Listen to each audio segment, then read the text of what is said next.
నీవు ఉత్తరమేమియు చెప్పవా? వీరు నీ మీద పలుకుచున్న సాక్ష్యమేమని అడుగగా, ప్రధాన యాజకుడు ఏమంటున్నాడు? నీ మీద వీళ్ళు నేరాలు మోపుతున్నారు, నీవేమి మాట్లాడవా అని ప్రధాన యాజకుడు లేచి అడుగుతున్నాడు. ఎవరిని? యేసయ్యను అడుగుతున్నాడు. దేవుని బిడ్డలారా, ఉత్తరమేమియు చెప్పవా? ఉత్తరము అంటే జవాబు. ప్రధాన యాజకుడు లేచి, నీవు ఉత్తరమేమియు చెప్పవా? వీరు నీ మీద పలుకుచున్న సాక్ష్యమేమని అడుగగా. ఏంటి వీళ్ళు ఎలా మాట్లాడుతున్నారు? నీవేం చెప్పుకోవా? నీవేమి జవాబు చెప్పవా? వీళ్ళు నీ మీద మోపుతున్న నేరాలకు నీవేం మాట్లాడాలనుకుంటున్నావు? అంటే యేసయ్యను ఆయన సెల్ఫ్ డిఫెన్స్ చేసుకోమంటున్నారు.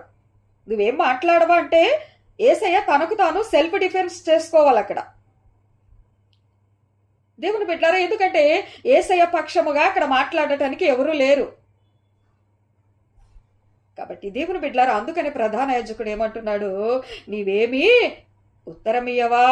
ఉత్తరమేమియు చెప్పవా అని అడుగుతున్నాడు. వీరు నీ మీద పలుకుచున్న సాక్ష్యమేమని అడుగగా. యేసు ఊరకుండెను. యేసు ఊరకుండెను అంటే యేసయ్య ఏం మాట్లాడట్లేదు, మౌనముగా ఉన్నారు యేసయ్య. యేసయ్య ఊరకుండెను, యేసు ఊరకుండెను అని ఉంది. అందుకు ప్రధాన యాజకుడు ఆయనను చూచి, నీవు దేవుని కుమారుడవైన క్రీస్తువైతే ఆ మాట మాతో చెప్పుమని జీవము గల దేవుని తోడని నీకు ఆనబెట్టుచున్నానెను. ఆన ఆన అంటే తెలుసుగా, ఒట్టు.